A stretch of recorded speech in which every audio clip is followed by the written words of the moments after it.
శ్రీ ఆదినాథ. ఈరోజు మనం ఒక సత్యాన్ని తెలుసుకుందాం.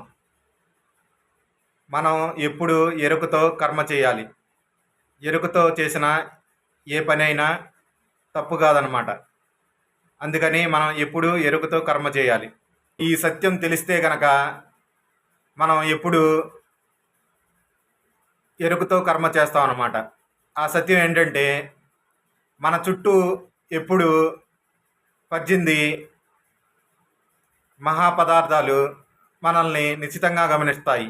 వాటిని మోగ సాక్షులు అంటారు. ఆ మోగ సాక్షులు ఏంటంటే, పంచభూతాలు, 4 వేదాలు, ఉభయ సంధ్యలు, పగలు రాత్రి, సూర్యచంద్రులు, ధర్మము, యముడు, అలాగే అంతరాత్మ. ఈ 18 మోగ సాక్షులు మనల్ని ఎప్పుడు నిశ్చితంగా గమనిస్తూ ఉంటాయి అన్నమాట. ఆ సాక్షులు మన యొక్క కర్మ సమాచారాన్ని విధికి చేరవేసి భగవంతుని యొక్క రికార్డ్స్లో మన యొక్క సమాచారం నమోదవుతుందన్నమాట. అప్పుడు మనం సమాధానం చెప్పుకోవాలి పైకి వెళ్ళినప్పుడు.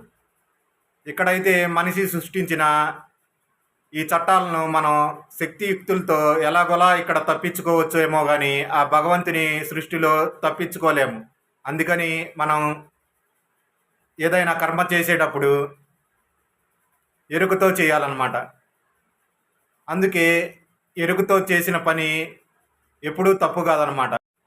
ఎందుకంటే మనం ఎరుకతో చేసేటప్పుడు ఏం చేయాలో అదే చేస్తాం అన్నమాట. ఏ తప్పు చెయ్యం.